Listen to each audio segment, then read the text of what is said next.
90% des CV que j'envoie, j'ai juste aucune réponse. C'est épuisant, honnêtement. Fait que juste d'arriver, puis juste avoir aucune réponse, j'ai l'impression de taper dans de l'eau. Le Carrefour Jeunesse Emploi de la capitale nationale reçoit de plus en plus de demandes.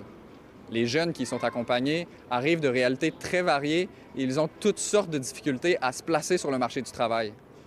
La problématique date pas d'hier, mais le paysage de l'emploi actuellement n'est plus ce qu'il était il y a quelques années. Ça touche énormément la nouvelle génération qui commence à travailler parce que il y a, les emplois d'été comme on pensait, là, dans le temps, les emplois, là, il me semble que tu allais porter ton CV au McDo, par exemple, à ces endroits-là. Il y avait tout le temps de l'emploi, il y avait tout le temps des postes. Bien là, il y en a vraiment de moins en moins. Avant la pandémie, l'avantage était pour ceux qui cherchaient un job. C'était facile, le plateau était là. Le post-pandémie, ça a changé.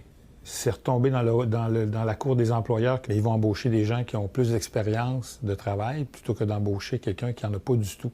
Ce qui n'était pas le cas avant quand on était en pénurie de main-d'œuvre.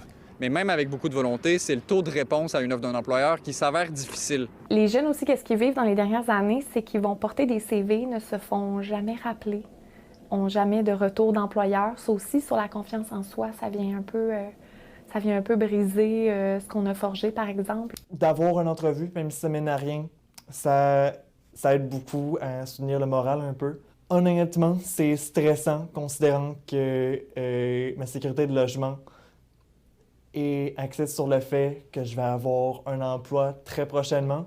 En dedans de 5 ans, ça s'est empilé, c'est le multifacteur. Fait qu'il y a eu le taux de chômage qui a augmenté, la perte d'emploi, l'optimisation des emplois, l'IA qui est dans le décor, la crise du logement, l'IPC qui est dans le tapis, ça a des effets sur la sécurité alimentaire.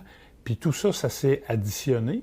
Puis le rôle du Carrefour, c'est d'accompagner ces jeunes-là dans cette dynamique-là. Donc il va falloir veiller à leur intégration durable sur le marché du travail. Et là, les CGE ont un rôle à jouer, pas seulement auprès du jeune, mais auprès des entreprises directement. Bonne nouvelle de la part du ministre des Finances, Jean-François Simard, qui a annoncé des investissements jusqu'à 10 millions de dollars pour la création d'un nouveau programme, un premier emploi pour toi, qui compensera et les OBNL et les employeurs et surtout donnera la chance à près de 5000 jeunes d'intégrer le marché du travail. À Québec, Gabriel Lapointe pour Nouveau Info.